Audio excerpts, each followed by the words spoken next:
Hello, and a warm welcome to tonight's webinar on equine gastric ulcers and new research on the effects of polysaccharide supplement on stomach health. My name is Jill Thompson, and I'm an equine vet and a vet advisor for Merlin Vet.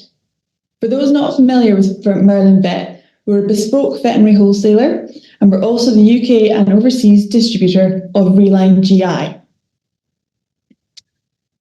Tonight, we are delighted to be partnering with the Hagyard Equine Medical Institute based in Kentucky, who I'm sure you'll all know from reputation. With more than 50 vets and 145 years of experience behind them, Hagyard's is one of the oldest and largest equine practices in the world, with 13 board certified specialists in a variety of areas. We're incredibly lucky to be partnering with Hagyard's this evening. They have also created RelGI, and they distribute Reline in the States. So we've got a fabulous group of speakers this evening with an incredible depth of knowledge and experience on the subject of equine internal medicine. So we're sure you're going to have a really interesting and stimulating chat. As an equine vet myself, I know how both rewarding and frustrating cases can be when we have gastric health at the root of the problem. So sure to be a great evening. So I'll take you through the format. We are going to have several short presentations followed by a Q&A session at the end, so allowing plenty of opportunity for questioning. And the running programme for this evening, first up we're going to have Dr. Frank Andrews, and he's from Louisiana State University, and he's going to give us an overview of equine gastric ulcer syndrome and the treatments that are available to us currently. We're going to have Frank followed up by Dr. Nathan Slovis, and he's from Hagyard's, and he'll be discussing his original published research on the effect of polysaccharides on gastric health and the development of the product we now know as RelGI. Frank will then return to give his second talk of the evening, and he'll be discussing his recent research and findings on the use of the specific polysaccharide beta-glucan EGB136. Finally, Mark from Hagyard Equine Medical Institute is the brand manager for RelGI, and he's going to take us through the evolution of RelGI and the practicalities of using it in practice. So the little bit of housekeeping before we kick off. We would love to hear your questions, and the speakers are ready to have a bit of a discussion if that comes apart. So we just urge you to use the Q&A box, which is just at the bottom of the Zoom screen, rather than the chat for any questions. It's just much easier for me to keep track of them. And the final thing is tonight's CPD is race approved, and you'll get your CPD certificate and the recording of tonight's webinar on the Webinar Vet's website within the next 24 hours. So without further ado, I'm very proud to introduce Dr. Frank Andrews, and he is a diplomat of the American College of Internal Medicine. He is currently the LVMA Equine Committee Professor and Director of the Equine Health Studies Program at Louisiana State University School of Veterinary Medicine. It's a bit of a tongue twister, that one. Dr. Andrews has had an illustrious career both as an academic and a clinical scholar. He's extensively published in the areas of exercise pathophysiology, gastric ulcer disease, and I'm sorry to have cut his bio to a fraction of his accolades. However, we'd be here all night. So with no further ado, I'll pass you over to Frank for the first of his two presentations this evening. Unmute. Okay, now you can hear me. So, yeah, we've used Zoom for a long time, but now we've kind of gotten away from it a little bit. So anyway, I want to welcome everybody, and I want to thank Hagyard's Institute for having me speak here tonight and on one of my favorite subjects, which is stomach ulcers in horses. And I always ask some questions to clients, and certainly when we're talking about stomach ulcers and that, are you giving your horse a stomach ulcer? So we know that, let me make sure that I can get these forward. Yeah. So we do know that in humans that exercise, especially in marathon runners, they do have issues with with stomach ulcers and heartburn.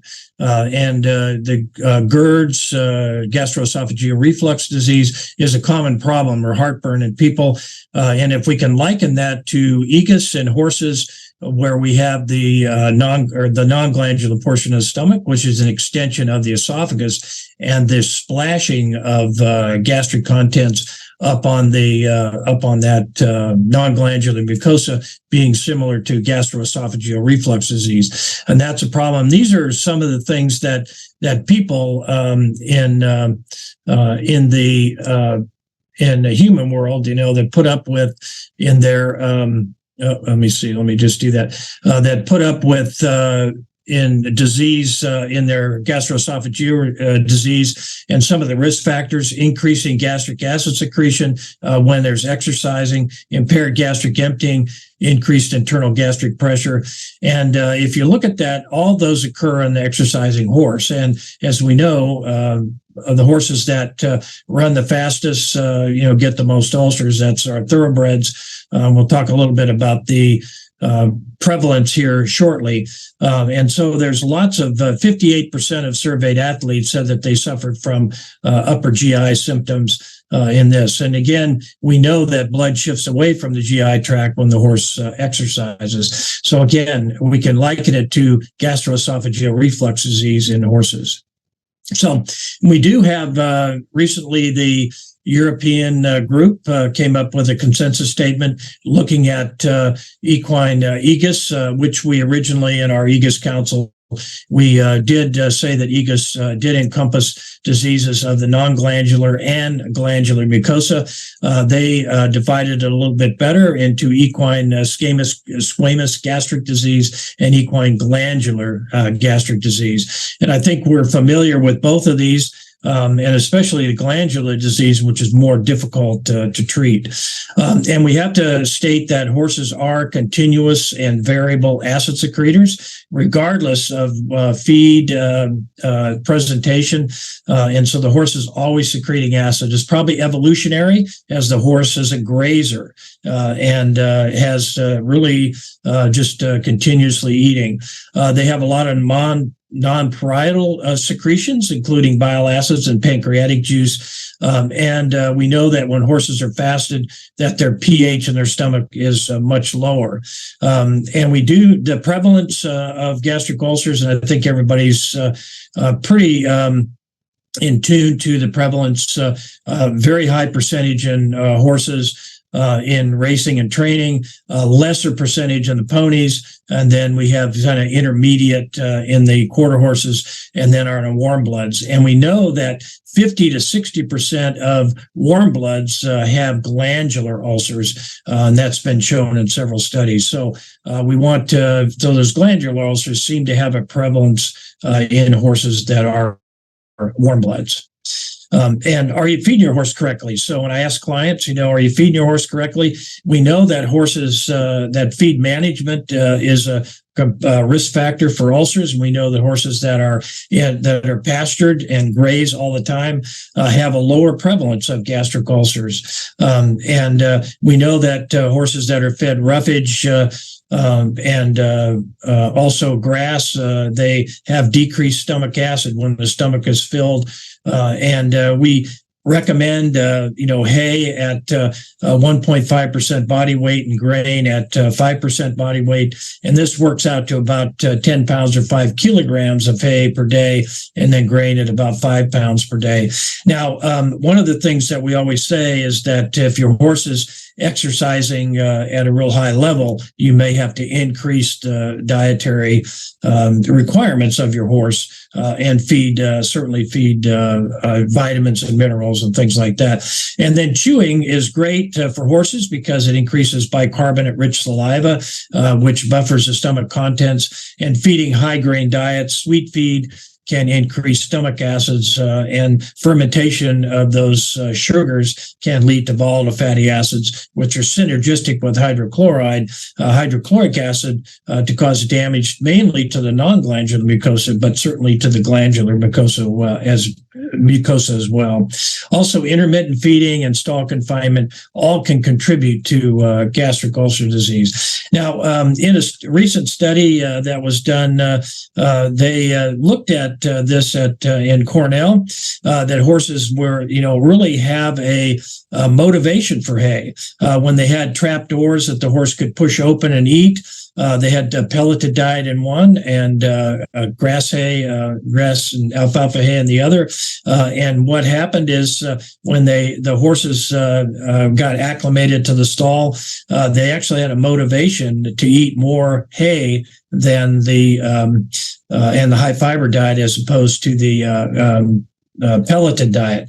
And in this, the horses spent 61.5% eating hay, so they had more time eating and to generate more saliva and more bicarbonate. And they spent a little more time, a lot more time standing around, fewer time standing around in the stall as well. So we hope that the stress was a little bit different. The important thing is that horses chewed 43,000 times per day compared to when they were fed pelleted diet, where they chewed only 10,000 times. So, and their fecal pH was lower too. So these pelleted diets may increase the colonic acidosis that occurs in these horses. So are you feeding your horse before exercise? So we have a lot of clients that really, they don't want to feed their horse. They fast them for a period of time before exercise, because as we know, horses that are lighter run faster. A study that was done out of the University of Florida, where they looked at horses walking on a treadmill. This is actually ponies walking on a treadmill, trotting, and they put actually put a pH probe in the terminal esophagus. And so they could look at in the cranial part of the stomach, just past the esophageal opening. And so they wanted to look at the effect of horses that were fasted on acid splash, that acid that comes up from the glandular mucosa. And they did find that the pH in that area of the esophagus, or the area of the stomach, was very low when the horses were trotting and galloping, and then went back up when the horses were walking. So what's happening there? If you look at this video, hopefully this video will show. It did stop a couple times, but this is a horse that is jogging on the treadmill and has this acid splash. Now, let me just escape here. It's going to freeze up on me. But as you can see, as the horse exercises, you can see that that fluid will splash up on that esophagus. You can see where the scope is in that. So again, it's that's acid splash. Now, the next slide, I might have to, let me just see. Let me just get here. Okay, it's probably going to freeze up on me. So I think what I'll do is, let me scroll down and I'll get past the videos. One thing I wanted to show you is that that horses that have feed, and we'll try to play it here. When horses have feed in their stomach, you can see that there's very little acid splash when the horses are exercising with feed, as you can see. And then, so if we'll go ahead and stop that. So if you go back to the previous video, you can see here, and I think I could play it here, but you can see as a horse exercises, you can see that that fluid that's fairly acidic, 2 pH, 1 to 2 pH, it splashes up on the esophageal portion of the stomach. So when we look at this, we want to we don't want to fast horses prior to exercise, especially overnight. If you're usually we try to feed them 4 to 6 hours prior to exercise, so that they have a good mat in their stomach.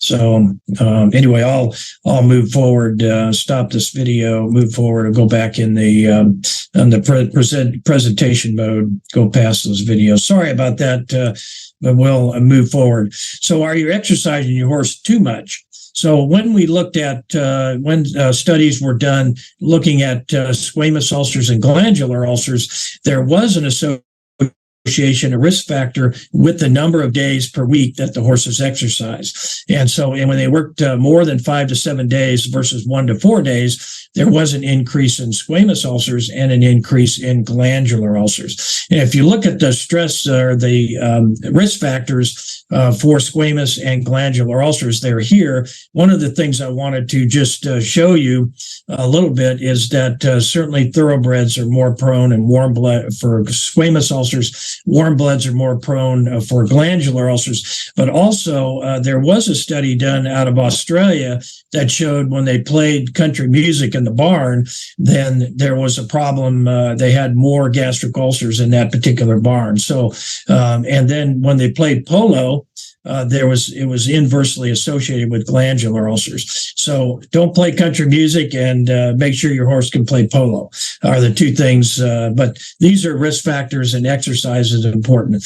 Are you using non-steroidal anti-inflammatories? We have a lot of aged horses that are using firocoxib and that are chronically lame, and we use non-steroidals, and certainly that has been associated with inhibition of prostaglandins, interrupting mucosal blood flow, and a local toxicity, because a lot of the paste formulations, they have to be acidic mediums to maintain phenylbutozones in the solution. So it's important to look and see if the horse is on non-steroidal anti-inflammatories.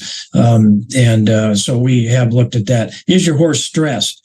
There was in the one article, they actually looked at things that the facial expressions on horses that are stressed. Now, this may be difficult, I think, but when we have horses that are stall confined, that have very little to do, these horses do sometimes get a little bit stressed out. And they did show that stress or high cortisol levels were more associated with glandular ulcers in horses.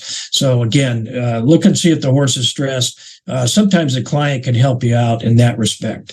And then if we look at the clinical signs associated with gastric ulcers, the lack of energy, some weight loss, dull hair coat, poor performance, a lot of them are prone to colic, negative attitudes, especially when you're using the girth strap, getting the saddle on, and then certainly, dullness. And then the risk factors are on the right here, and we know if feeding, intense exercise, and then also frequent traveling can be an issue with gastric ulcers as well. We know that treatment or that diagnosis, probably the best way to diagnose would be to gastroscopy examination is only the definitive diagnosis. However, response to treatment, I think, is helpful as well, using omeprazole. That's the only FDA-approved drug in the States. I know in other countries there are other omeprazole products and some other products that are available for treatment of gastric ulcers or prevention of reoccurrence. So, but we do recommend gastroscopy.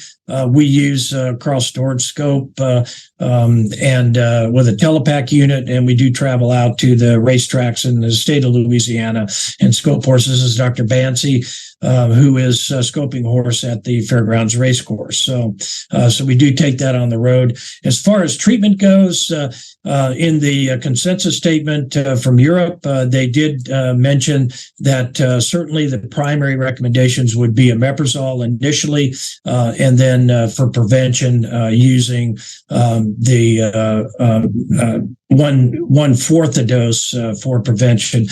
We also secondary recommendations if the horses don't respond, using a higher dose of omeprazole or a buffered formulation, which is suggested. We don't have that here in the States. So, but if you do have a buffered formulation, or we might have to use a higher dose. And then certainly the use of ranitidine. If there's one thing that Mike Murray, when he was treating horses at Virginia Tech, he said that if he had a horse that didn't respond to omeprazole, he would switch it over to ranitidine, and a lot of those horses responded. And now you have to treat 6.6 milligrams per kilo 3 times a day, but it does have a little bit different mechanism than omeprazole. So maybe that's a good way to test out that that theory. And then for glandular ulcers, and we need to treat at least 3 to 4 weeks for the non-glandular ulcers, squamous ulcers. And then for the glandular ulcers, omeprazole along with sucralfate, and then certainly the addition of misoprostol or using misoprostol by itself sometimes can heal those gastric ulcers. And longer treatment is necessary, up to 6 to 8 weeks for the glandular ulcers, and rescoping those horses to see how those ulcers are doing. And then perhaps sometimes treatment would involve surgery with a loop cautery to get rid of some of the polyps in there. So that's something that could be tried. And so just traditional management is important. You can treat with omeprazole, but once you take the horse off omeprazole, they're going to have those ulcers return within 3 to 5 days. So we recommend, that limiting the diet and exercise. However, there are horses that need to be exercising. That's their sole source of income for the client. And limited the period of fastings, increase the roughage, pasture turnout, free choice hay. And we also recommend alfalfa hay. It's a dietary antacid, has a lot of protein and calcium in it. And so it's basically, I call it the hay, the Tums hay. So it can buffer stomach contents. And it's, do recommend reducing the grain and concentrate feeding, or at least feeding alfalfa hay with that can be helpful. Then limit the stressful events, the long traveling. But some people do treat with omeprazole, prior to traveling, trailering, overcrowding, resocialization, and then certainly no country music in the barn is very important. At least as we talk about the one study done in Australia. So. And then the prevention, we have Ulcer Guard in the States, which is 1 milligram per kilo, but 1/4 of the dose of GastroGuard can be helpful. And it did, you wonder, does a prevention of ulcers occur? Does it work when you use omeprazole? And in a meta-analysis that was published in the Equine Veterinary Journal by Mason et al., they did show that there was an absolute effect, significant effect on ulcers. There were 566 fewer ulcers per 1,000 horses treated using the 1.0 milligrams per kilo of omeprazole. So we know that preventative treatment is helpful because we can have fewer ulcers when we do that. So just make some recommendations. Roughage provided throughout the day and night. Make sure the horse is always eating. That's what it was made to do. Alfalfa hay and alfalfa mixed with your grass hay can be helpful to buffer stomach contents. Frequent turnouts to pasture if possible. Concentrate should be fed in small amounts. You can divide those feedings into 3 times a day. It can be very helpful. And then concentrate should not exceed 1 pound per 200 pounds body weight. However, if the horse is exercising, racehorses, they may require more concentrates to meet that level. And then supplements, what do we know? We have really limited data on supplements, and we have supplements called Faith. And I think most supplements were going on Faith because we don't have a lot of data. And then we have Nalox, which is a sort of an antacid, and it's the only supplement the horse can ask for by name, Nalox, as they say. So, and why we're really here today is to look at, my recommendation is to, if you're going to use supplements, use them not as a treatment, but as a adjunct to treatment or a post-treatment, but also look at data in the horse, research data that can help you make a decision on what supplements work. So we're going to look at RelGI today. We did a research study, and I know Dr. Slovis did a study prior to that, excellent study that showed that RelGI has an effect and has some research data with it that you can feel comfortable with. So anyway, I guess we'll push the questions and answers off to the later, but you probably didn't know that Darth Vader was Darth Veterinarian before he went to the dark side. And it's amazing what you can find on the internet. So I'm going to stop sharing now, but that'll get us started. And sorry about the slow deal there. So, all right. Thank you very much. Thank you, Frank. That was excellent. And I, for one, will never be playing country music in the yard. Yeah, it was a really useful overview, and I think we've all focused our mind now, ready to hear about the research. So as a wee reminder, a few of you have already been using the Q&A box. That's great. Keep them coming. I'm keeping an eye on it, and I'm collating them. So that would be great. So we're now moving on to our second board certified specialist. And Dr. Nathan Slovis will be talking to us about his original published research on the effect of polysaccharides on gastric health and on the development of the product we now know as RelGI. We're tight for time, so I'm going to give you a very abridged version of Dr. Slovis's academic and professional CV because it's immense. Nathan is the director of the McGee Medical Centre at Haggard's. He has a huge caseload. Just moments before we went live, he had to pop out and see an owner. So he's a very busy man. He's published over 50 papers, edited and authored numerous veterinary textbooks.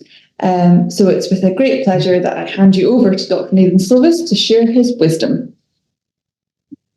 Well, thank you very much, Jill, for inviting me here. And so I'm just going to talk briefly the reline, the historic perspective. I'm not going to talk, Frank did a great job of the overall aspect of glandular and squamous ulcers in horses. And I'm going to take the next step about more or less how I got involved and how we started looking into reline GI. So with that said,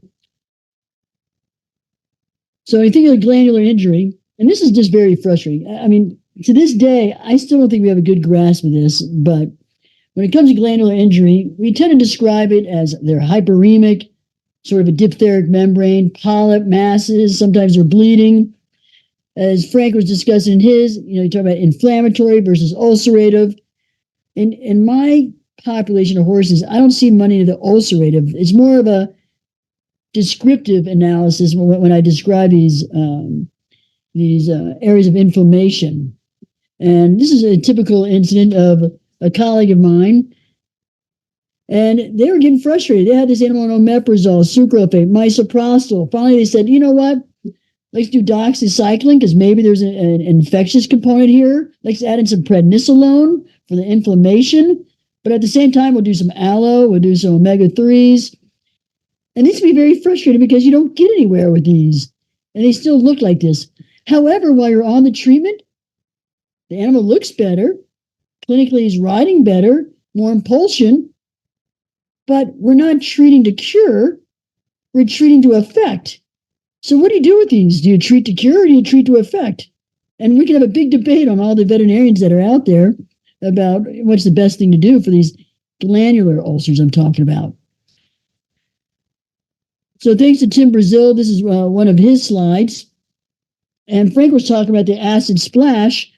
And we're looking at the acid splash. I mean, pretty much, we're talking about the high density liquid. This is pH of 1.2.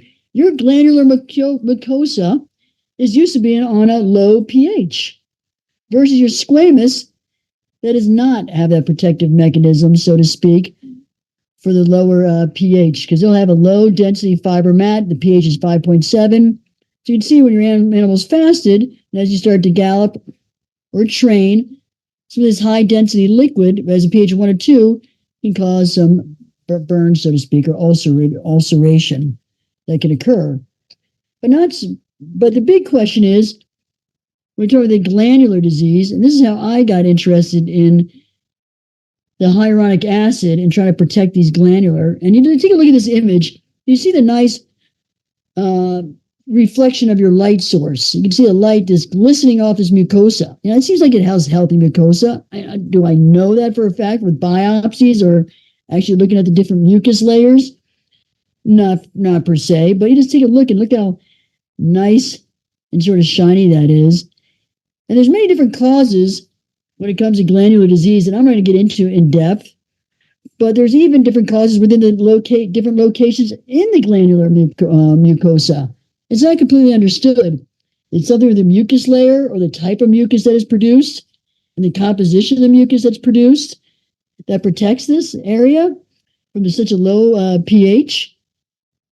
And so what really frustrated me is that I would get these glandular lesions that, despite what I did, misoprostol, sucralfate, omeprazole, these are all, the omeprazole, FDA approved omeprazole, not the compounded, but FDA approved omeprazole that our government in the United States has approved for us in use in horses. We're still not getting anywhere. We try to change diet, and why are we not getting anywhere with this? Well, you can see the glandular part of the stomach doesn't really respond as if you have inflammation, ulceration there, polyps there, as well as a squamous, so to speak, with misoprostol all the time. And why is that? I mean, if you have, Ben Sykes did a great study. This is over a decade ago now. Boy, time flies. But the squamous, just really briefly, 70% will heal by 14 days when they're giving omeprazole. And I'm talking the 4 milligrams per kilogram. By 21 days, close to 100%. Well, that's great. But look at the glandular. Look at it. As you go with a higher dose of omeprazole, the glandular rate, now granted, they didn't have as many in this group, 11, but only one of the 11 actually got healed, 9%. That's healing. A lot of them worsened. If they were on more omeprazole, why were they worsening? Why were their ulcer scores or inflammatory scores of the glandular mucosa, why were they worsening? And they're tough to treat. We all know as veterinarians, these are tough to treat. Omeprazole, the higher doses, depending on the study you look at, with Ben Sykes' study, back a decade ago, was showing some worsening while omeprazole. But their overall, depends on the study, overall about 25% cure rate with omeprazole by itself, orally, once a day for 28 days. If you add sucralfate at 12 mg per kg, orally, twice a day, you get up to 67.5% healing. So a little better, but you still have over 30% that are not healing. And why is that? So, we'll take these polyps with a diphtheric membrane. This is the pylorus again, this area, and we'll take the biopsies. But biopsies, again, they're small, and at least for me, they always seem to be inconclusive. All I ever get is epithelium is eroded. Well, of course, we can see that, and ulcerative. Okay, great, with local infiltration of neutrophils, some coccobacilli. The affected overlying area, you get some fibrin and trapped neutrophils. It just seems like you get some fibrovascular connective tissue. It sounds like almost like proud flesh. I'm exaggerating here, but you got a lot of inflammation going on here. So what can we use to help with inflammation? This is more of an inflammatory aspect here. And why is this? And this is just a theory. We can show it in humans. The bile, which has the opposite effect of on pH. It's a higher pH, and it can have a chemical reactive injury to the gastric mucosa of the pylorus and cause some inflammation. Your mucosal cells in the glandular layer are not adapted. They're adapted for acid, but they're not adapted for higher pH. And then the reason is, why is this bile even getting into the stomach? Is it some sort of reflux from gas pressure gradients?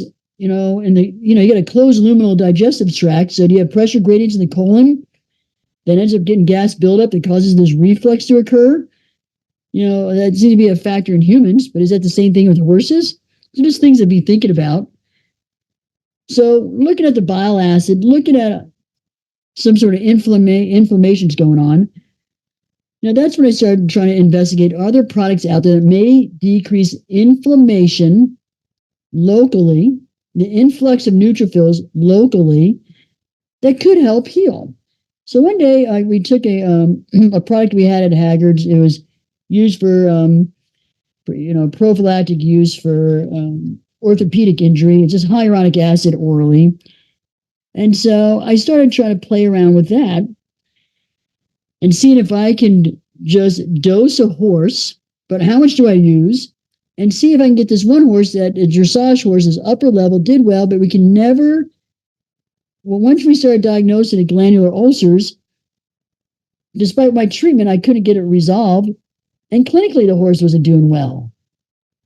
So we finally put her on this product, the hyaluronic acid, high molecular weight, which Mark will talk more about, and we saw a healing. So I thought, okay, that's an N of 1. Let's try to investigate this further, and let's get some more information about what I was trying to investigate here.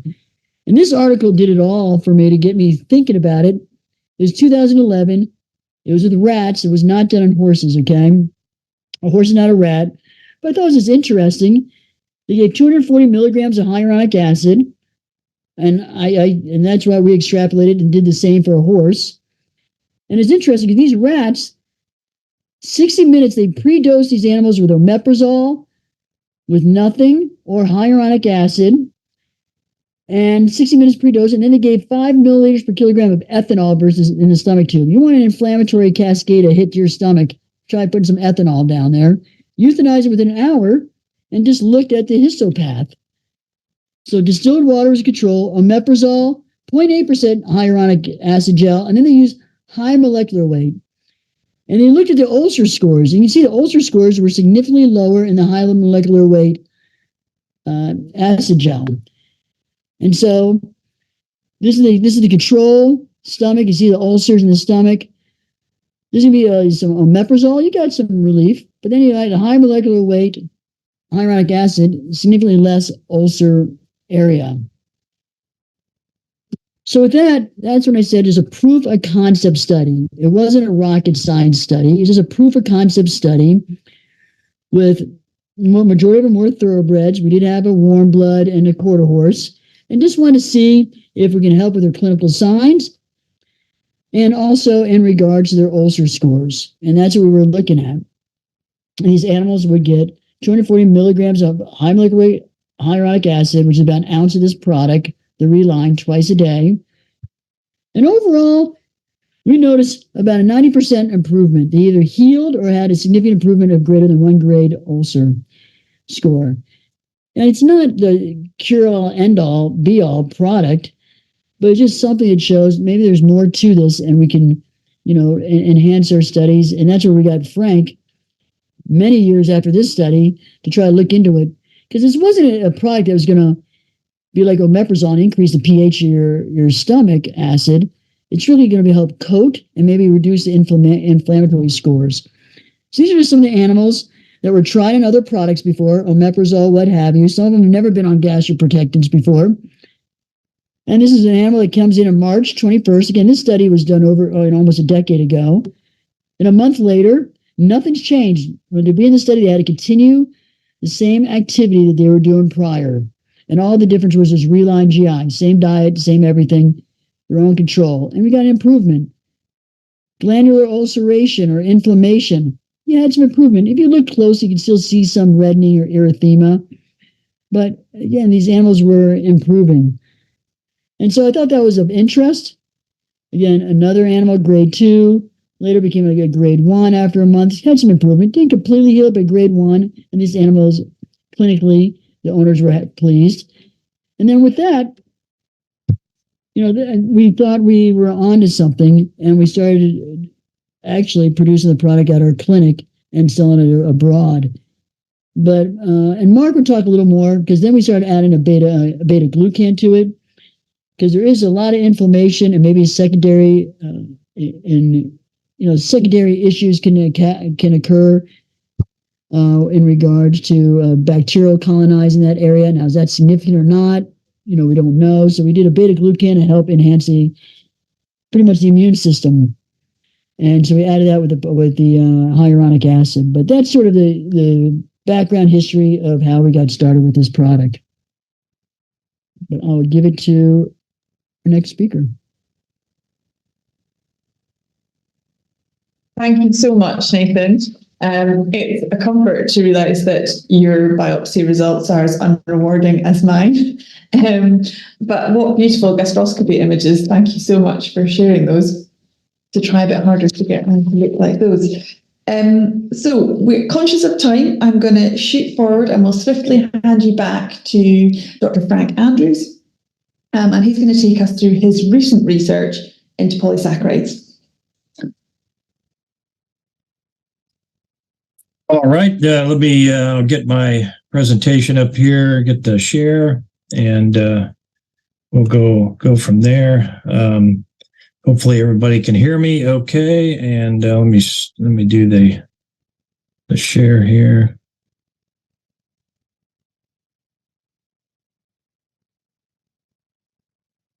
Okay, everybody can see. Let me do the presentation view here.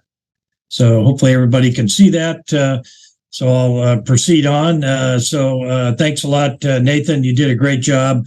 And in reading that paper, the only thing I noticed is we didn't have any controls. And so when I talked to you guys, I said, well, let's do a study where we can look at controls. Because we have had some horses that heal and even get much better just by bringing them out of the pasture and putting them in a stall. So I think that, having controls in there is a great way to go. So we looked at, and it's actually a little bit of a updated version, and I know Mark will talk about that a little bit later, of the RelGI and with the beta glucans, and that's been added.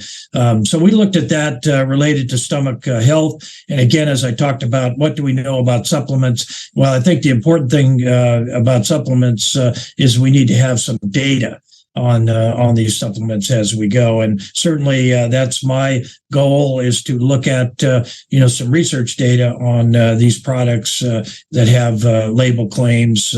And certainly my overall goal is to improve stomach health in horses. And we know that gastric ulcers are common in horses. This Nathan did a great job explaining how he got into that. Mainly those glandular ulcers are so frustrating to work at. And so we know that the polysaccharide gels, hyaluronic acids can be effective. And basically what do? They supply epidermal and basic fibroblast growth factors and maybe mitigate the negative impact of stress and diet on stomach health. Now, that doesn't really mean that we want to use the supplements and just feed the horse anything, but we want to manage the horse. But this is another tool in our toolbox to help us manage these ulcers in the horse. And so the purpose of this study was to evaluate the anti-ulcerogenic properties of a reformulated RelGI. And Mark will explain that on the beta glucans. And this contains beta glucans, TBG 136T trademark, really, in stall-confined horses with naturally occurring gastric ulcers. And one of the good things about Nathan's study is that they're done on horses that have naturally occurring ulcers, not on like the rats. A lot of the rat studies, you pour ethanol, gavage their stomach with ethanol, or give them acetic acid, things like that.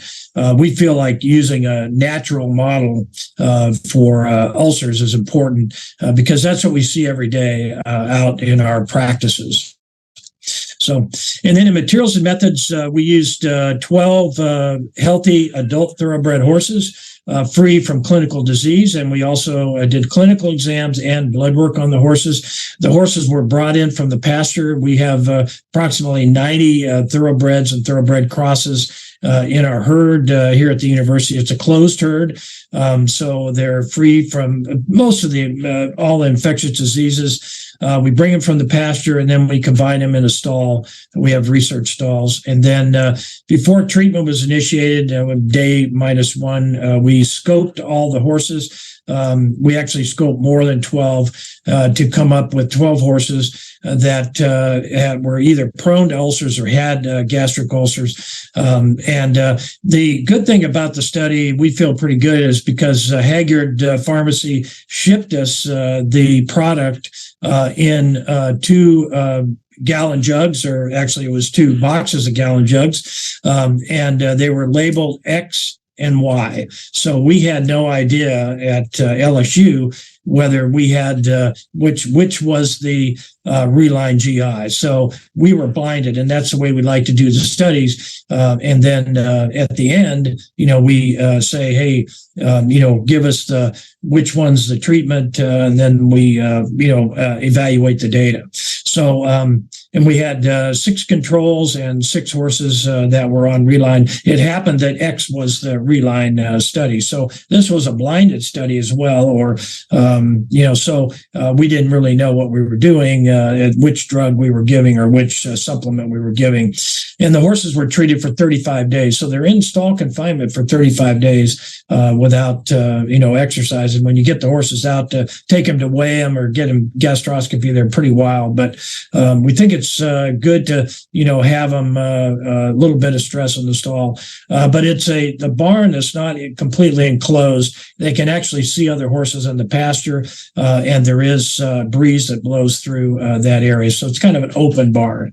And then this is our gastroscopy. We use the Carl Stort's 3.0 meter scope in this study. We have a 3.5 meter scope as well. And this might have been the 3.25 meter scope that we used in the study.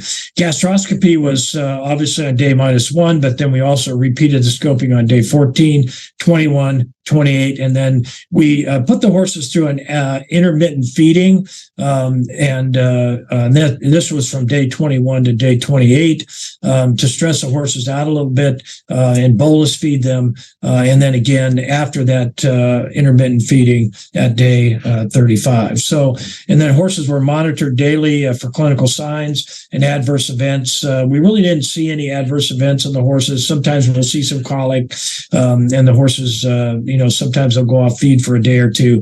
And then we also measured gastric fluid pH after aspiration from the biopsy chamber in the scope. We used several scoring systems because we want to kind of get an idea of what we're looking at. So we used the grading system that was the Aegis Council. It's also the one that's used in the consensus statement from Europe, and it's grading the glandular, the non-glandular ulcers. We call that the Aegis score, and you can see grade 1 through 4. And if you look at it, it's a size of ulcer score. So we're looking at the size of ulcers, and we just don't want to know the size of the ulcers. We want to know what the depth of those ulcers are.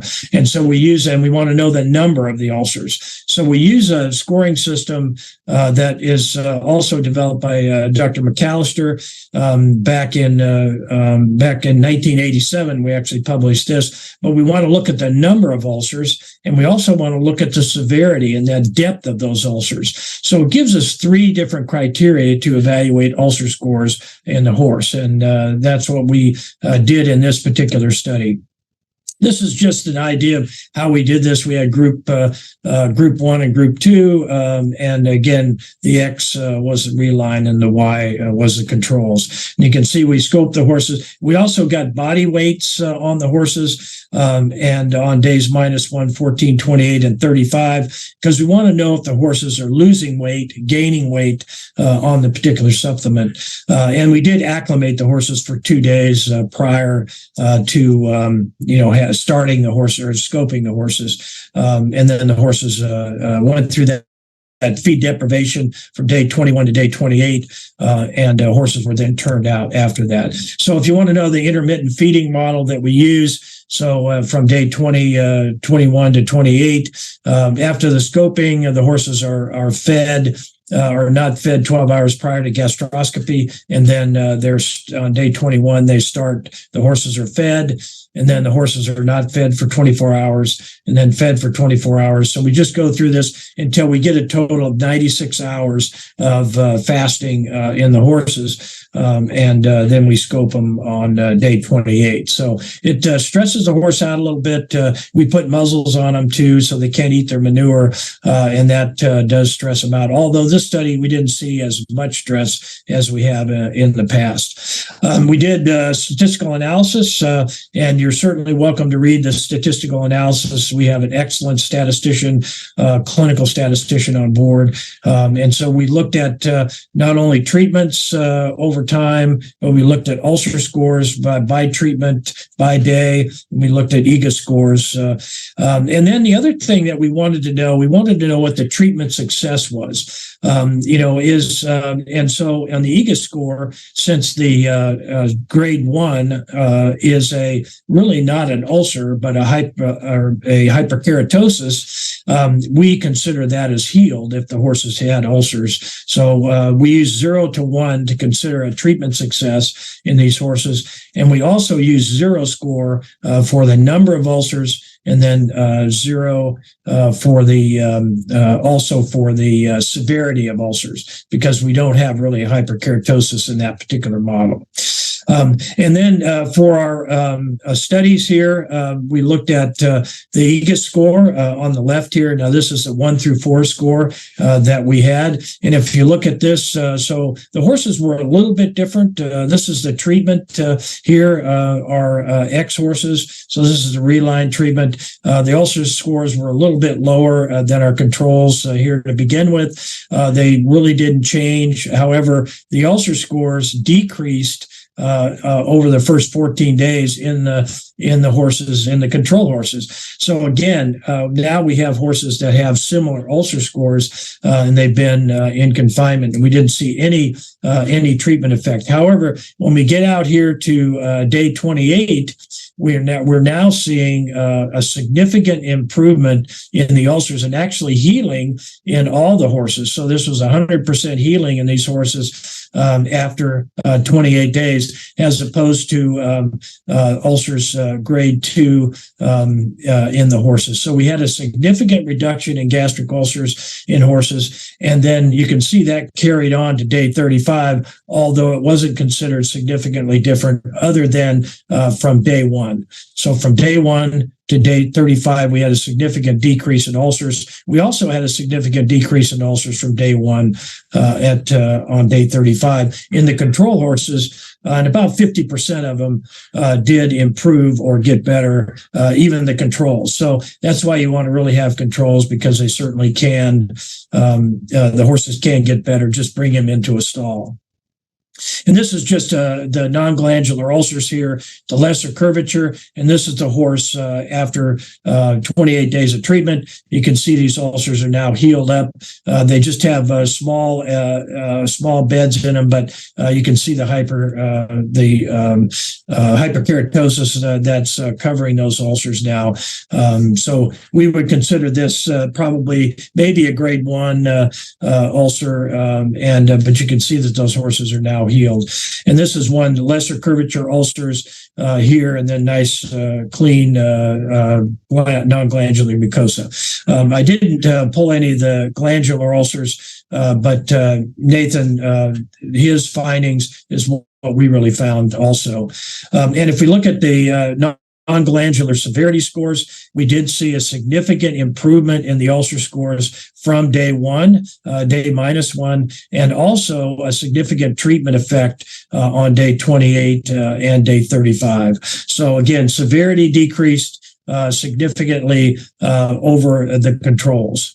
And then if we look at the glandular number, after 14 days, we did see a complete healing of the glandular ulcers in these horses. And it was significantly lower than the controls. You can see the controls actually got worse, a little bit worse after 14 days in stall confinement. And then the ulcers kind of fluctuated a bit. And then by day 28, they were still pretty low. But we did have kind of a rebound here at day 35 after the feed fast model. So maybe treating these and then adding the reline may help with the glandular ulcers. And certainly in Nathan's study, there was a good improvement in those glandular ulcers. We did see that effect. And then when we look at non-glandular score and non-glandular number and severity scores, obviously we did see improvement in both groups, day 28 and day 35, and also with the non-glandular severity scores. So, and again, what we also wanted to look at was the success rate in horses using both the EGA score, and then we also looked at the other scores as well. Remember, EGA score is a size of ulcer. So we saw at day 28, we had 100% healing in the horse, in the non-glandular mucosa. This is a non-glandular scores, but we also had a little less than 50% of the horses heal in the treatment successes in the control horses. So, but it was significantly different than the horses that were treated with the RelGI, and that maintained its percentage. Usually, this was about 100%, and I think this was actually 96% because there was one horse that didn't heal, and then this group then went down to in the 80%, or 2 horses. So again, after 28 to 35 days, we did see a significant improvement, treatment success using the RelGI. And so we looked at also the non-glandular number and the non-glandular and the glandular success rate, and we did see improvement, significant healing and improvement in those horses, and 100% success rate in the horses that were in the non-glandular number score as well. And then when we looked at the glandular severity scores at 14 days, you can see there was 100% healing of those glandular ulcers in all the horses, and in the about a 50% improvement in horses that were 50% of those healed. So again, but a significant difference using the RelGI, and then it was a little bit variable as we got away from the day 14. So definitely an effect on the glandular ulcers. Maybe treating longer may be helpful, and maybe combining that with some other treatments might be helpful. So, and then one of the things that we worry about is if we're using meprazole for long periods of time, the pH in the stomach changes, and we didn't really see any effect on pH other than in the control horses, the pH went up just a little bit, in the treated horses, the pH went up a little bit from around 1.8 to 2.5. So, but really within what the normal range was, no significant treatment effect on pH. So there doesn't appear to be a pH differential, and so there's maybe not an overgrowth of bacteria, or there might be some issues with having a high pH in the stomach. So basically, in conclusion, the supplement RelGI with beta-glucans was readily consumed by the horses. We didn't have any problems with them turning it down, and it had no adverse events or clinical signs were observed. And I think that's important when you're feeding a supplement, is that it must be safe and not cause adverse events. And the supplement RelGI resulted in significant improvement in the non-glandular stomach health by day 28 and by day 35. So, and then glandular lesions were significantly lower on day 14, and then mild to intermittent changes were seen throughout the other days. We didn't see any of those polyp lesions that you typically see in some of the horses, and we have no warm bloods. Well, we have maybe a couple warm bloods in our herd, but we didn't use those in this study.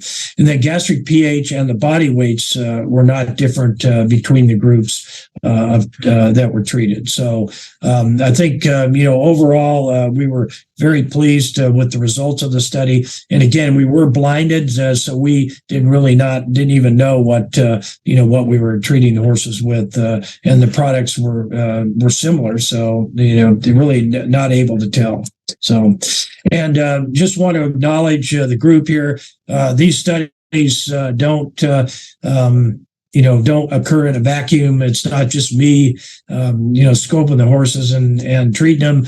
We have a whole a village of people that look in here, including Mike Cowan, Frank Garza, and some graduate students, some veterinary students, Dr. Sidney Mordor, who's our research intern, and then we have to have the people, John London and Brandy Sharp, who clean the stalls every day, and then of course all our student workers that help us with these particular studies.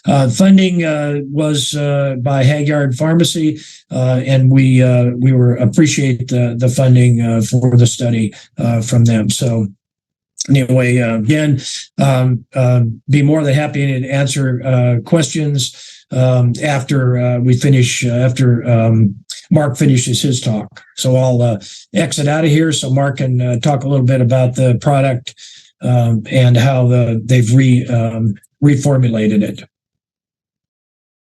Thank you so much, Frank. What a treat it is to hear from the paper author himself rather than just reading it, getting the background. That was brilliant. So we'll move quickly on to our final presentation of the evening, and that's Mark. He's just bringing that up here. Mr. Mark White is, he's going to talk to us about the development and evolution of RelGI, including taking a closer look at this exciting new formula. So Mark is the brand manager for RelGI, which is a nutraceutical veterinary product range developed by Hagyard. He's a lifelong horseman and has a wealth of experience in the equine industry and in the pharmaceutical industry. So he's perfectly placed to take us through this exciting new version of RelGI. Thank you very much. Thank you very much, Jill, and thank you very much, Frank and Nathan, for those excellent presentations. I'm the brand manager for RelGI, and let's see if I can. So a little bit of the history and evolution of RelGI. So when Dr. Slovis first published his study on polysaccharide treatments, RelGI used a schizophylline commune mushroom-based beta-glucan. COVID disrupted supply lines around the world. They did the same thing to RelGI. Our beta-glucan manufacturer was forced out of business. As a replacement, a carboxymethylglucan, which is yeast, it shares the same similar immunomodulating skeletal structure as the fungal beta-glucan, was chosen as its replacement. While it was very good, after starting with RelGI, some of the practitioners told me that it was not what the original formulation was. So RelGI being the foundation product for the brand, we wanted to make it as good as possible. And we began consulting and searching the world for the best alternative beta-glucan source.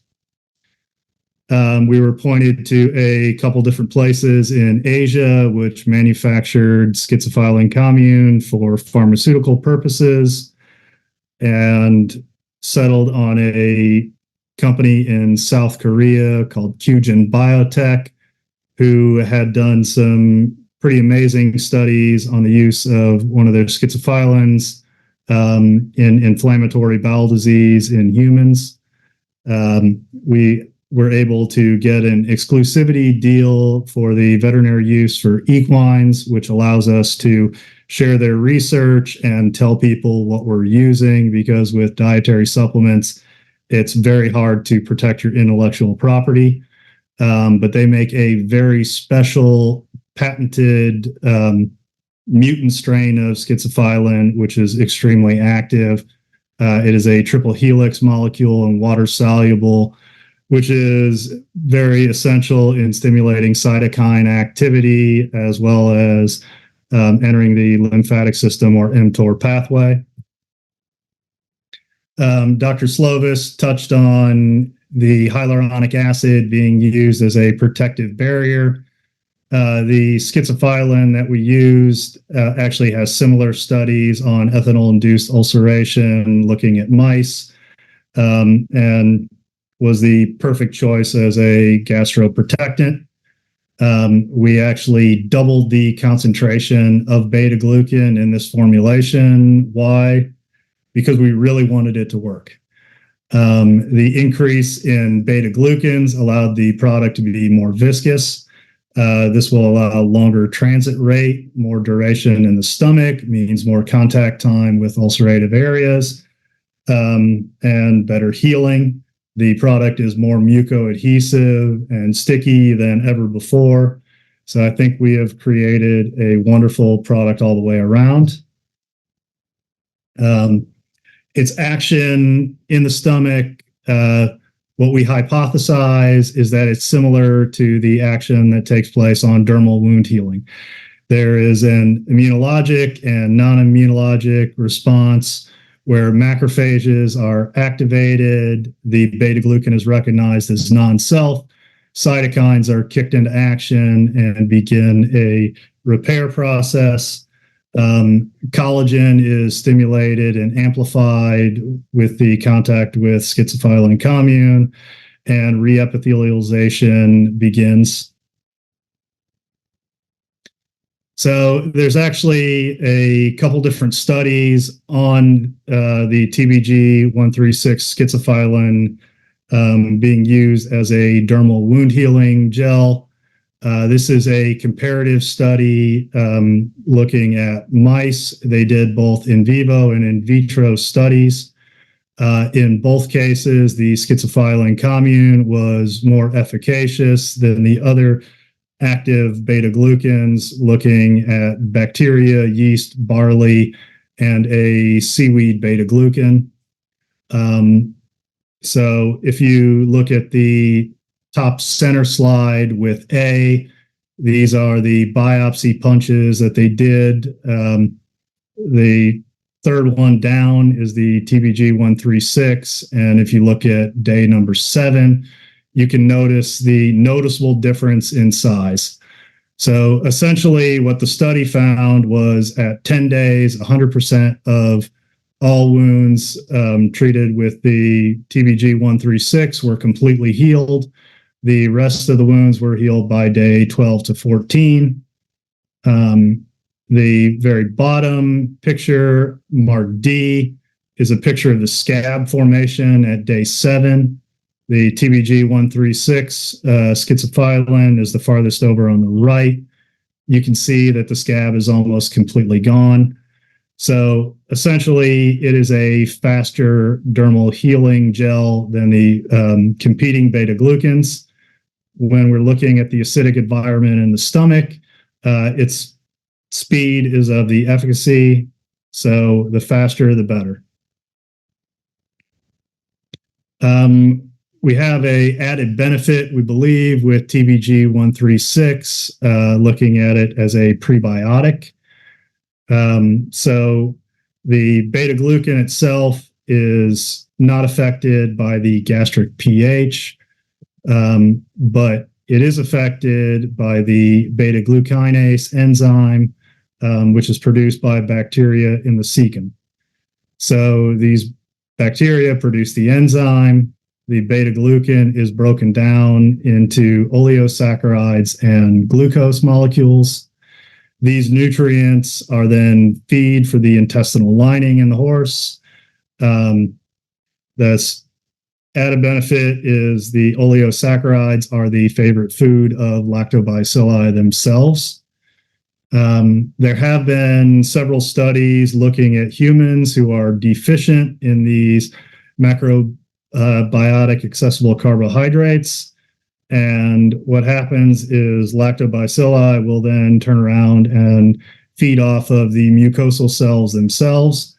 This can lead to enteritis and leaky gut syndrome. So QGen Bioscience had extensively researched the effect of the beta-glucan and its use in the intestinal tract. They have 7 published studies on this in both the mouse and human model. And these studies all produce very similar results. We see increased intestinal mucal cell thickening, increased intestinal goblet cell thickening. This in turn produces an increase in mucus production and then more frequent bowel movements. There is an increase in lactobacilli and gut flora, greater water absorption, and it seems that the animals digest food and process it better. In evaluating the formulation prior to launch, we did a field trial looking at efficacy and the response in the stomach on both squamous and glandular ulcers, and had about a 90% positive response with healing or improvement of the horses. There was an anecdotal response on bowel movement in several horses where they had improvements as well. But these are some pictures of some of the squamous horses at 28 days. And we looked at a few pyloric ulcers. We had one of those pretty significant polyps on the far right. This was a 5-star event rider, warm blood, that competed. Their horses are worked 6 days a week. We just asked her not to administer sucralfate unless she was competing the horse. And we got a very positive response on all cases. So any questions, I'm available anytime. And that's it for the new formulation of RelGI. Thank you very much, Mark. That's exciting. The pictures look fantastic. So can't wait to start using it. So we have had lots of questions, which is brilliant. So we'll maybe just start at the beginning. So the first would be for you, Frank. It was in regards to feeding time when we're looking at prior to exercise to try and reduce acid splash. So Vanessa asked, what time do we recommend feeding horses hay forage before light work? Yeah, so what we recommend is that the best time to feed a horse is about 4 to 6 hours prior to work.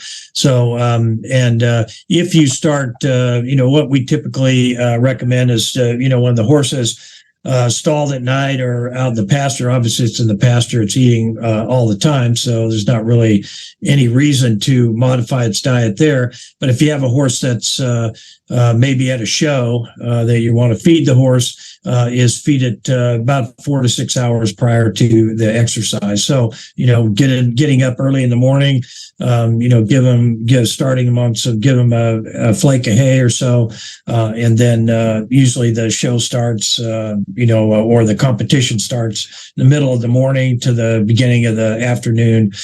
So you want, and it's basically, you want some gut fill, but you don't want to have them, have lots of feed in their stomach. So that's really the recommendations. It's I don't think there's a lot of data, on competition horses when you feed them, but I think feeding them a little bit, something before competition really helps with that acid splash. Nathan may have some other comments. I think it'd be interesting to hear Nathan's point on that, because I think certainly in the UK there's a narrative that vets, or certainly I would recommend that people give their horse a handful of chaff, 15 to 20 minutes, half an hour perhaps before they're ridden, not a feed per se, but just something to create the waffle. So I wonder if that's what Vanessa's getting at. Do you think that's a good advice or actually irrelevant? So I guess Nathan might have some thoughts on that, or Frank, if you have more to say. Yeah, I think a small amount of feed just prior to work probably is not a bad idea. You just don't want to get them stuffed, 30 minutes prior. But I think a small amount of chaff fed before can be helpful, especially if the horse is hungry. You don't want it to go out there and start grazing in the back 40, while they're trying to get the horse saddled. So, yeah, I think small amounts of feed are good, prior to that. So I think Nathan's nodding there. So we'll maybe, there's a couple more feeding questions that we will probably, Alpha A was recommended, Alpha. Some horses are intolerant to alfalfa, and that's been mentioned. And Dr. Andrews, what are your thoughts on using chopped alfalfa for horses with glandular disease? Yeah, the only thing we looked at, we actually did a study with alfalfa hay versus grass hay, and we did show that the stomach pH increased significantly with the alfalfa hay, and that ulcer scores were lower in the horses fed the alfalfa hay, and actually they had grain too. We thought it was going to be ulcerogenic diet when we did the study, but we found that it actually prevented ulcers from occurring as opposed to the grass hay. And you can mix that, but the chopped alfalfa, the alfalfa cubes, the alfalfa pellets probably don't have the same effect as the long stem alfalfa hay because the buffering capacity is much better. So chewing, yeah, it's great to have a study, isn't it, to back up these statements. Right. So we are moving on to our next question, which is to do with treatment and prevention. So are there any side effects with long-term preventative treatment with the omeprazole or sucralfate? For example, the theoretical risk of fractures due to the effects on calcium absorption. So probably quite an interesting question for horses that are deemed at risk and are racehorses particularly that are being administered a lot of low-dose omeprazole and may or not be adding sucralfate. Yeah, go ahead, Nathan. You can chime in here. So, well, yeah, I mean, I don't know any long-term risks. I mean, in humans, they talk about it. I can't really comment on the horses. What I can say is we did a little pilot study. I think there's been a more in-depth study with the use of omeprazole causing dysbiosis, some changes in the microflora of the in feces, I gotta say, because that's where we took the samples on a group of 2-year-old racehorses on the same diet, same trainer, same time of year. And a group was on omeprazole and another group was not. And there were their own controls. And then we saw some dysbiosis. Now, none of them got diarrhea, but would that make them more predisposed to having issues if they were placed on antimicrobials or other issues at the time, potentially? Yeah, that's about all I can really comment on that. Maybe Frank knows more about recent studies. Forgive me, I don't know. Yeah, there was a recent study where they looked at calcium absorption in horses that were on omeprazole, and it did show that calcium absorption was a little less with the omeprazole. But as far as long-term studies, had done some 30-day studies with the omeprazole and saw no changes of bone density in the horses. So, but nobody's looked at a 2-year study or 3-year study, and I think, and I don't think anybody's really linked omeprazole treatment. It's not. One of the things, people say, well, the racehorses break down, they must be on omeprazole. But in the States here, you can't use omeprazole. You have to wean them off of it at least 72 hours prior to racing. So I would say that, most of those, that's only theory. So I would say it's pretty safe.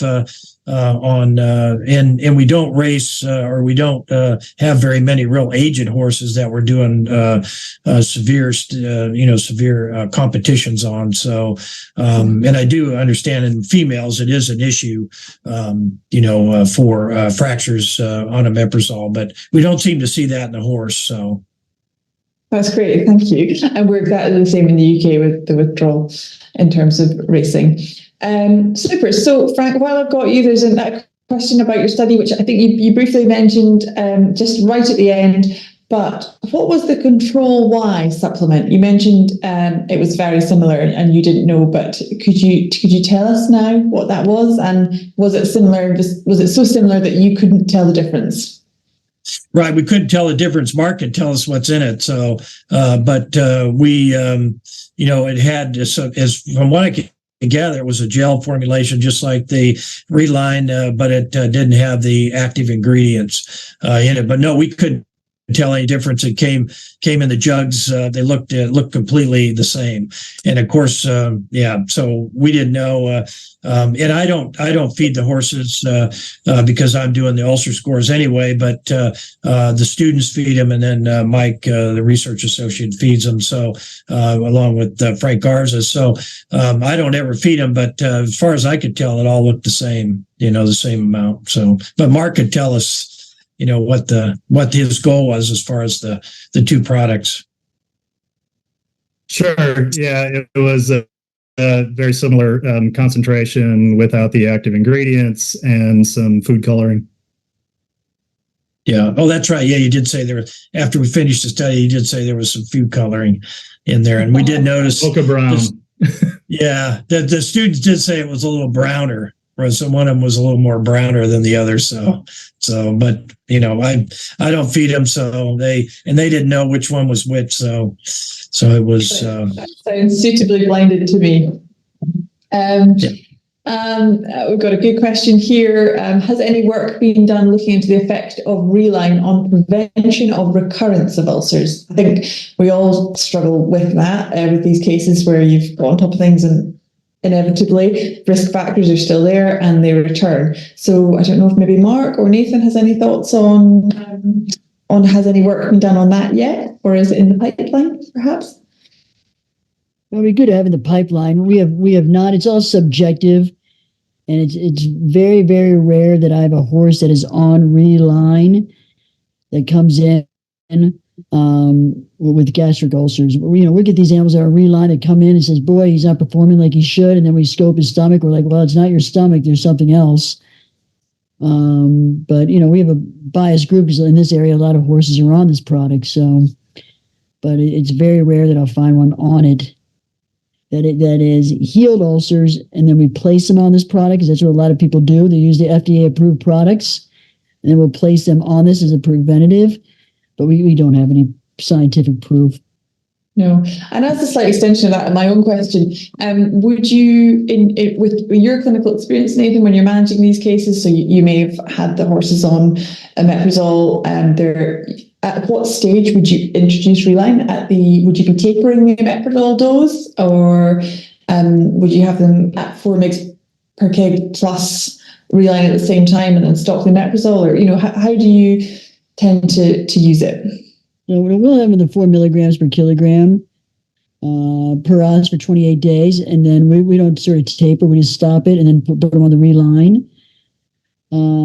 Sometimes we'll use both products together. It just depends on the extent of the ulcer. If they're severe and the owners want to hit it with everything they got, then sure.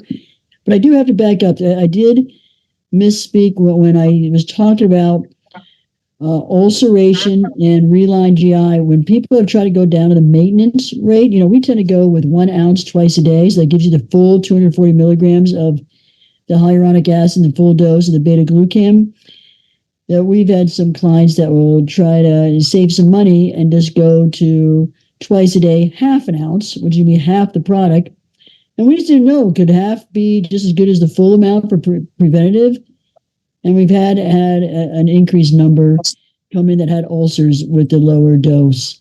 So I say when a horse is actively in training, I would, even though we call it a loading dose, the 1 ounce twice a day, I would keep them on there. That's price effective. I would keep them on that dose the entire competition year. It's probably much more economical, isn't it, than having time out of competition and having to go down the route of re-gastroscopy and further treatment. There's been a few questions on this, and a theme is: do you recommend feeding RelGI long-term for prevention, and how long-term would lifetime use? I appreciate we probably haven't had it going long enough to have looked at that, but I imagine the clients strive that they feel the horse is going well and they want to keep it on it. But would you advise them to give the horse a break or just to continue if it's getting on well? It's quite safe, and we've gone long-term. The longest horse I know, because again, we've only had it out there for just about a decade.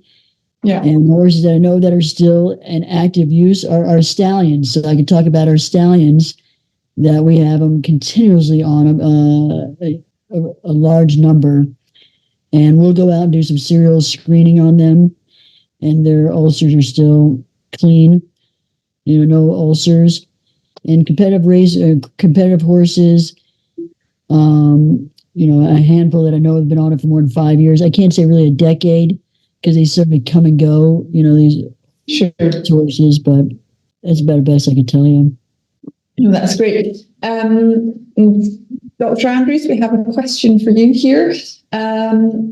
It's from Deborah. She has said, as Dr. Andrews indicated, it is usually recommended that grain is reduced in horses with both AGGD and ESGD because of the production of volatile fatty acids in the stomach. These volatile fatty acids are weak acids, as is the glandular pH is 1 to 2. Why is there a concern that the production of volatile fatty acids with a much higher pH? Is the concern that the volatile fatty acids may lower the pH of the squamous area? Quite a long-winded question. Dr. Andrews, do you have a response to that one? Yeah. This is kind of related to our alfalfa study. When we thought, we're going to feed a real ulcerogenic diet. We're going to feed a standard bred racehorse diet, which feeds a lot of alfalfa hay and grain. And so we fed it, and actually we found that it was protective when the horses are fed a high grain diet with alfalfa. So we found it was protective, and we also measured volatile fatty acids in the stomach during that time. And the volatile fatty acids are high, but the pH was also high. So when you have volatile fatty acids generated, they are ionic, or they're separated into sodium acetate. And so they're not absorbed by the cells in the non-glandular mucosa. But if the pH is very low, so when you're feeding grain along with the grass hay, and the pH is very low, then the hydrochloric acid makes those VFAs, it makes them non-ionic, and so then they end up being absorbed by the cells in the non-glandular mucosa, and then it acidifies the cell, turns off the sodium transport in those cells, and leads to ulceration. So that we proved that using a Using's chamber system, in vitro system, where we actually took a piece of stomach and put it and exposed it to the pH, high pH and high VFA concentrations. So if you're going to feed high grain diets, you'll need to have some kind of buffering of the stomach contents to prevent that non-glandular mucosa from being damaged. There was a study done out of the University of Florida where they looked at the effects in the Using's chamber on the glandular mucosa as well, and there was damage with hydrochloric acid and VFAs. So we're concerned about that. We don't think that they're the primary cause, but they certainly can be a secondary cause with the low pH. So. Oh, thank you very much. I'm conscious of time, so we've got a couple more questions, and if there are questions in the chat that I haven't got to, we can put those to the speakers privately. So the next question that we are going to move on to is treatment options, particularly for glandular disease, often include sucralfate and misoprostol. Can RelGI be used alongside those treatments? Maybe this is one for Mark or Nathan. Yeah, I've used all three together, and then go back to scope, and they healed. Now, what was the miracle cure? What did it? I can't use three products, but I can say there's no adverse effects that we know of. Great. With those three. I wondered if sucralfate would work as a barrier. But I suppose that's more to do with RelGI and how that would work with some of the other treatments. But I guess, when you're managing these ones that you're just throwing the book at, I agree, you don't know what's made the difference. The other thing is, we have got a question here about horses that have a known history and are at risk of EGUS, and they need a course of non-steroidal anti-inflammatories. Would you recommend a gastroprotectant? And if so, what would you tend to suggest these horses are put onto? Yeah, I guess, Mark, you might be able to answer that. I did some reading on the hyaluronic acid, the beta-glucans. It has some antibacterial effect and coating effect on the ulcer bed and things like that, but I know sucralfate does. It's actually antibacterial, and it does, when it makes that proteinaceous bandage in the ulcer bed, it does have an antibiotic effect. So, but I think, with I don't know about the beta glucans. It did seem like, the mushroom, there's a lot of mushrooms in there. Like, I'm glad you said mushrooms, because that's where that comes from. But there is an effective coating, maybe even synergistic with sucralfate, but I don't know if you'd have to feed those a little bit at separate times. But I don't know, you might comment on that, Mark. Do you know anything? Have you seen anything? So that is something that they talked about in the wound study, that there is some antimicrobial effect with the beta glucan. I don't know enough to speak about it intelligently, but there should be some benefit to that as well. My only concern with using sucralfate and RelGI at the same time is if sucralfate or pectin actually provides a barrier to where the beta glucan doesn't actually get contact with the ulcerative areas, it might be counterproductive. Yeah, it seems like when you're feeding sucralfate, you can't really give anything else with sucralfate. It's very much a binding agent. And so it's going to bind up whatever. You don't want to be using omeprazole and then giving the horse sucralfate right afterwards, because you're going to get poor absorption of the omeprazole. I mean, there's poor absorption anyway. The bioavailability is only 12 to 16% on the omeprazole paste that we have.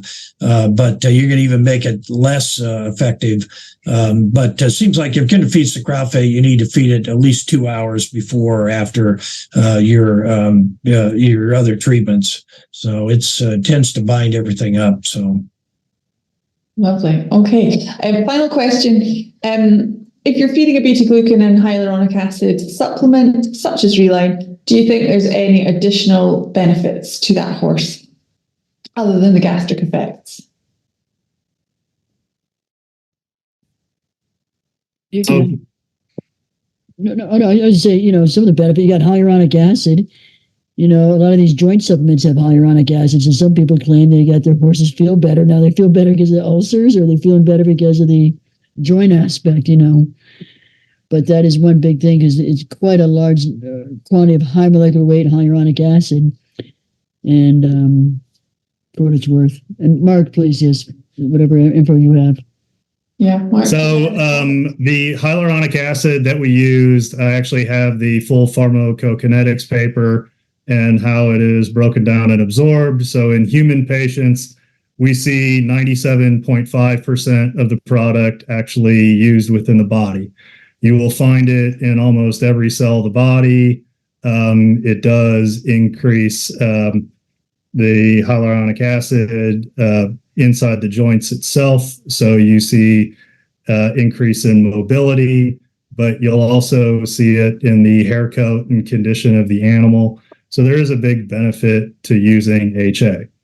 The other benefits that I briefly touched on with the beta glucan is looking at its use in the hind gut. In looking at beta glucan use in food production animals. So I said they process their food more efficiently. So it's a common additive for growing chickens and things like that. And they show increased weight gains and better crops. I think all around, we should see a better benefit. There's also the increased immune response. So beta glucans upon ingestion will enter the lymphatic system. They ramp up our immune system. So basically, our T cells and macrophages are more active. We should just have healthier horses all the way around. Brilliant. Thank you so much. So we have had a few questions about how you get your hands on RelGI. We are the UK and overseas distributor for RelGI, and for the States, it's Hagyard Pharmacy. So our contact details are there if you have any questions. But we've had a fantastic session. We've run over time, but that's been really worthwhile in my opinion. Thank you so much to everybody who joined us. And to all those who contributed such interesting questions. We really hope you found the CPD as interesting and informative as I did. But our biggest thank you must go to our three incredible speakers. Thank you all very much. These gentlemen have seriously busy schedules and they're experts in their field, and we've been so lucky to have them share their research and expertise this evening. So a final thank you must go to the webinar vet for keeping us running smoothly, the Haggard's Equine Medical Institute, and of course to Merlin Vet for their kind sponsorship. We hope you find this useful, and if you would like any further information, our details are on the slide there. Thank you very much. Good night.